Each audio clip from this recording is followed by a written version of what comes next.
Білем, байдың балдары айтқан тыңдамайды ғой. Не болса да кіремені жеп отқаннан болам. Саламатсыңдар ма, балалар? Саламатсыз ба? Ақшаларыңды жинаңдаршы. Аяғыңды түсіріңдерші. Не масқара мынау? Үйлеріңде отырсыңдар ма? Жинашы Кәусар, білеміз әкелерің бай екенін. Біз бәріміз баймыз. Білем ғой бай екенін. Жинашы, асылназ, жинашы. Аянат. Аянат, құйыдай енді ашықтыңдар ғой. Не ғой? Қайда? Ручка дәптер қайда? Ту ұмыт кетті мына ақшамды запариться етіп. Всегда осыны санап жүремін да. Анам санмай кетсе беремін. Маған да. Не үшін келдіңдер мұнда? Ойнауға? Үйлерде отыра бермедіңдер ма? Үйде ішіміз пісіп кетеді ғой, ақшаға қарап отырып. Мектепке осылай бәрінің көзіне көрсеткіміз келеді ғой. Жарайды. Не ғой қыздар? Қатарларыңа тыңдаңдар. Хотя бы тыңдаңдаршы. Былай ғой, біздің сыныпқа. Ойбай. Сен қайда жүрсің? Кешігіп қалдым. Привет. Ей, Қатырды. түсір аяғымды. Неге түсірім? Сабақ орнында түсір деймін саған. Тұра салам қаз. Ей, давай түсір. Түсір. Наша, Кәусар, тыныш баламыз. Қазір сыныпқа жаңадан оқушы келеді. Жақсылап, жақсы көңіл күймен. Бай болса, дос боламыз бай болса. Бай болса дос боламыз. Жарай, тыныш. Осы сыныпқа келсін. Миым ашылып кетеді ше. Ана әсіліне барған дұрыс. Жаңадан оқушы келеді. Қыздар, сендердің ақылдарың бар, ересексіңдер барлықтарың, иә? Біздің сыныпқа жаңадан оқушы келді. Сол оқушыны қазір қабылдап алайық. Ақшаларыңды жинайық. Давай, қалталарына салыңдар. Менің қыздарым өте ақылды, білімді. Мұғалімнің айтқан тыңдайды. Сондықтан да қалталарымызды салайық. Ақшамызды салайық қалтаға, давайте. Келе ғой. Саламатсың ба? Уродка! Ей, тоқта. Ей! Кеткені жақсы. Айтқан әсінігіне кетсінші бір. Ей, масқара ғой мынау. Ей, сендер де ертең күні ата-аналарың жұмыс ауысып, басқа қалаға жұмысқа барсаңдар, сендерді осылай қарсы алса, жақсы ма сендерге? Кім? Аянат, Ұлжан? Біз баймыз ғой, бізді сразу қабылдап алады. Солай. Ақшаны былай бір-бір көрсетіп ғой. Боқты табыл алады. Келе ғой, кел, жоған. Ренжіме, ештеңе етпейді. Атыңды? Гүлайым. Ана жоғарыға барып отыра ғой. Точно, Гүлайымсың ба?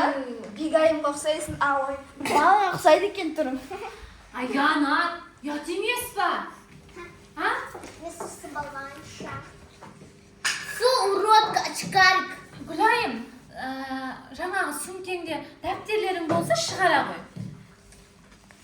Мен дәптерімді ұмытып кеттім. Басыңды ұмытып кеттің. Ал сендердікі қайда?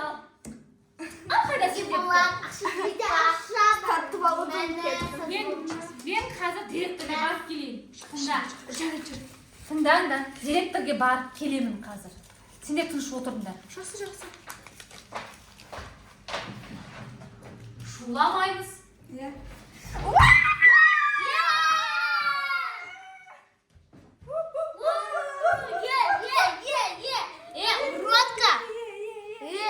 Уродка.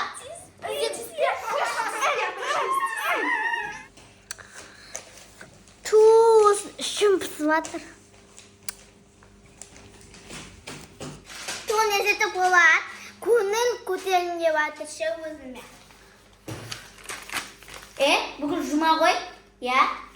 Жұма. Садақа берік басаған. Бүгін жұмана ғылман. Қыздар оның. Түрінді сәл реттеш. Мә. Сәл дұрыста өзіңді мә ғылман сенге чоска Хотя жасап. 30 мыңды бере салайыншы мә. Маникюр. Маған сендердің ақшаларым керек емес. Мен өзім түрім ұнайды. Ал бізге нормально. Зрениямды дұрыстасайшы. бізге ұнаса болды ғой, саған қайтеміз. Бізге ұнау үшін беріп жатырмық қой ақшаны. Сол ғой бүгін садақа жасауға Рахмет жетті. айтпайсың ба? Мә бер тұр енді алсай. Садақа беріп отырмын. Мә Қабыл алшы енді. Мұқтаж адамдарға бергенде. бер тұрмыз. Айна бір-ақ рет береміз.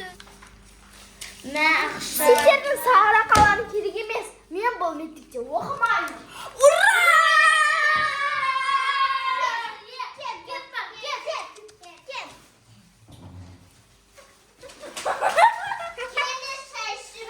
Бірақ достар, біз істеген действияларымыз дұрыс емес. Оны ешқашан қайталамаңыздар. Шын өмірде оны ешқашан істемейсіздер. Бұл жай ғана видео. Олай ешқашан ешкімге осындай буллинг жасамаңыздар. Бұл әшейін видео. Иә, үйтіп істемек қойыңыздар, енді істемей-ақ та қойыңыздар. Гүлайым, сен дос қызың шай бермедіңдер ма, шай ішпедіңдер ма? Гүлайым, кіммен сөйлесіп жатсың? Мынау біз деген, кішкентай кезімізде Гүлайымды буллить етедік қой. Мынау Ұлжан деген қыз. Еще біз үшеумізде сыныптас болдық та. Ең бірінші Гүлайым деген келген кезде біз оны буллить еткенбіз. Еще деп жылап кеттердің ғой. Содан бастап біз дос болып кеттік. Мына қазір үшеу айырылмайтын достар ғой осы үш қыз деген. Бұрын бірақ кезінде не істедіңдер? Жаман Гүлайымды буллить ететін еді осы екі қыз, менің қызымды. Бірақ қазір біздің Гүлайым бәрібір соңында дос болды. Ұлжан, Гүлайым мен Аянатпен күніне неше рет сөйлесесің, айтшы? Бір күнде. Қазір енді айырылмастай дос қой үшеуі. Бірақ кезінде Біз кезінде білмеппіз ғой осылай. В будущем прям күшті дос болып кететінімізді. Жақын. Иә. Сол үшін достықты не қой керек, бағалау керек, иә? Иә. Міне осылай үшеу күніге Аянат күнде келеді. Ұлжан бізден сәл басқа қалада оқиды, сондықтан Ұлжан мен видеовызбен сөйлесек, Аянат келеді сөйтіп Гүлайға. Өткенде қыдырып барғандағы ашы. Жаман баланың қалған кезде ма? Сол кезде жаман қызық болды, сол кезде еске алдық қой біз деген Гүлайымды. Сол кездер ай. Қызық болды да сол кезде. Иә. Сол кезде түріміз де өзгеше болды ғой, айтшы, иә? Сол кезде мен сен екеулеріңді стерва школы деп ойлайтын едім ғой. Ал мен сені беднячка деп ойлайтын едім. Ну енді ол кезде мен характерім менде кішкене жаман еді, Ұлжан екеуміздікі. Қазір хотя бы нормально болып қалды. Иә. Бұрынғы кез күшті еді, ұнайтын еді. Болды, енді прошлойны айта бермей, будущені обсуждать етейік. Давайте. Иә, Ұлжан, соны айтамын да. Осы бар ғой, Гүлайым, сенің бір жақсы қасиетің бар шы, мен таңғалып қалған. Осы біз кішкентай кезде едік қой, сені буллить еткен кезіміз. Сол кезде қалай шыдап жүрсің? Маған сенің қайсарлығыңа таңғалдым ғой мен. Ұлжан екеуміз айтпесе бұзық қыздар едік қой. Сен сол кезде самооценкаң түспей, прям ешкімнің сөзіне қарамай жүргеніне таңғалдым. Даже Ұлжан екеуміз бұзық қыз боз ғой, мектепті мойындамайтын. Сөйтіп сенің қайсарлығыңа самооценкаң түспейтініне таңғалып, сені мойындадық қой біз. Ақыры солай дос болып кеттік қой. Иә.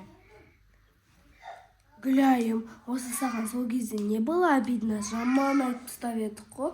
Қалай шыдадың сол кезде? Ну, іште негізі қатты обидно болды, бірақ маған ше. Бірақ бәрібір жүрегімде бір мысль болды. Бірақ бәрібір біз дос бола аламыз деген ой болды. Айтпесе, ваши слова меня задели. Иә, бірақ задели ғой. Мен сол кезімді ойласам, өзіме точно мен айттым ба деп таңғаламын, потому что егер қазір болса, мен олай ешқашан ондай адамды кемсітпейтін едім. Гүлайым, помнишь, біз бір прогулкаға кафеге барайын деп жатқан кезде сен ауырып қалып бармай қалып едің ғой. Сол кезде Ұлжан екеуміз көп сен туралы обсуждать етті. Сол кезде қандай жауыз болдық деп, сенің сол кездегі жүрегің ағады ғой. Той, сол кездерді есіме алсам, сені аяп кетем.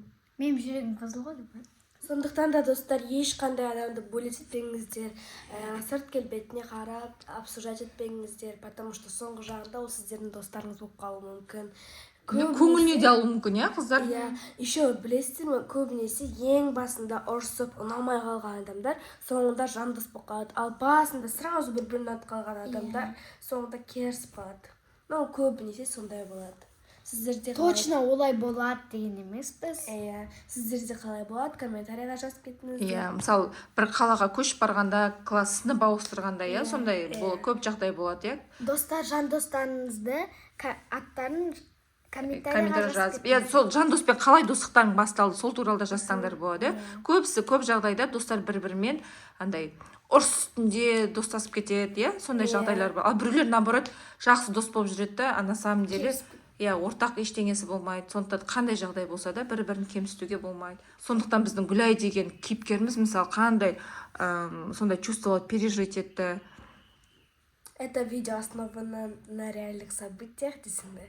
Бізге бұл оқиғаны подписчигіміз жүрген осы нені орындаңыздаршы деп. Егер сіздердің де историяларыңыз болса, біз де соны орындап береміз. Иә, комментарийға жазып кетсеңіздер болады. Содан мысалы осылай бір біз кішкене мини-фильм жасадық. Сіздерге қалай достар ұнады ма? Қыздардың еңбегін бағалап кетіңіздер, лайк басыңыздар, достарыңызбен бөлісіңіздер.